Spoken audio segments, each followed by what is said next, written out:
Соңғы уақытта ичимдиксиз өткөн тойлорду же арак сатпай калган дүкөндөрдү көп эле жолуктуруп жүрсөңүз керек. Чын эле Кыргызстанда алкоголь аз ичилип калдыбы? Азыр айтып берем, сиз Чекит медианы көрүп атасыз.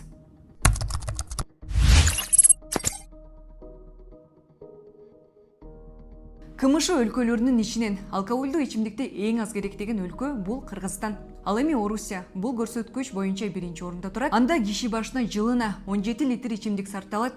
Кийинки орунда Беларусь өлкөсү 11,5 литр, Молдовада 5 литр, Азербайжанда 2,5 литр сарпталат. Ал эми коңшу Өзбекстанда бул көрсөткүч 2 литрди түзсө, Кыргызстанда 1,5 литр. Дагы бир жакшы жаңылык, өлкөбүздө ичимдиктин өндүрүлүшү жылдан жылга азаюуда. Алсак 2024 жылдын январь-июль айларында 73,5 миллион литр алкоголь өндүрүлгөн болсо, 2025 жылы бул көрсөткүч 14%га азайган. Өлкөдө алкоголь азыраак чыга баштаса да, 2025 жылдын 7 айында эле ичимдиктен 2 миллиард сомдон ашык салык чогулган. Бул сумма былтыркы 7 айга салыштырмалуу 10 миллион сомго көп. Акциз салыгынын көбөйүшү алкогольдук ичимдиктердин баасынын өсүшүнө алып келген. Натыйжада мамлекеттик бюджетке түшкөн салыктын көлөмү өскөн. Былтыр ичимдиктин баасы өлкөбүздө 4,5%га көтөрүлсө, быйыл 6,5%га кымбаттаган. Өлкөдө эң көп сарпталган ичимдиктин түрү бул сыра. Экинчи орунда арак, ал эми үчүнчү орунда вино турат. Биринчиден сөз ушул динге болгон калктын көз карашы албетте. Экинчиден ушул жаштарга спортко көбүрөөк кызыгуусу. Өзүңөр билесиздер, акыркы мына 10-15 жылда биздин Кыргызстан ушул мисалы айтып кетсек, күрөш федерациясы жакшы көрсөтүштөргө жетип, жакшы жыйынтыктарды алып келип атышат. Ошого дагы албетте жаштарга дагы жакшы таасир этип атат да. Анан ошо жаштарга спортко кызыгуусу. Анан үчүнчү нерсе бул деги эле ошо Кыргызстандын экономиканын өсүшү болуп эсептелет.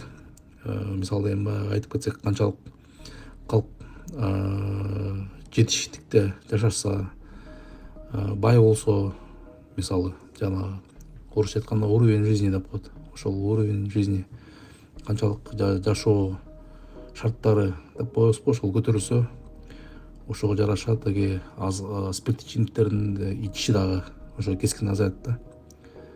Ошондо элдер көбүнчө ден соолукка маани беришет, саякатка маани беришет. Анан ошондон улам анан ден соолугуна кам көрүшүп, ошол спирт ичимдиктерине азыр болгон көз карашы өзгөрүлөт. 2018 жылы калктын алкогольду керектөө деңгээлин төмөндөтүү үчүн алкогольдук ичимдиктерди жана тамекини жарнамалоого тыюу салган мыйзам долбоору иштей баштаган. Өлкөбүздө арак сатуудан баш тарткан соодагерлердин саны да көбөйүүдө. Алардын бири Акимов Сапар. Ал Бишкек шаарында кичи дүкөндөрдүн бирин иштетет.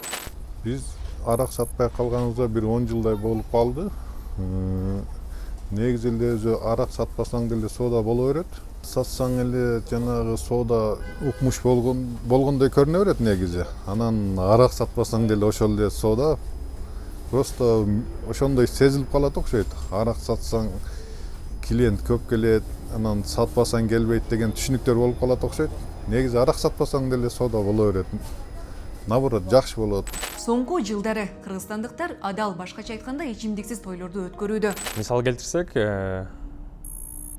4 жыл мурун эле дейли, мисалы, арак ичүүсү кичине көбүрөөк болчу да адамдардыкыча.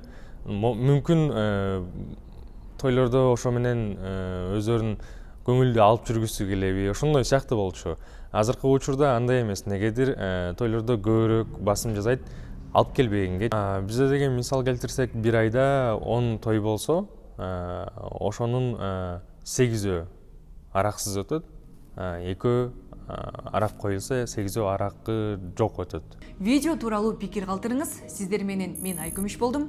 Кийинки чыгарылыштан көрүшкөнчө.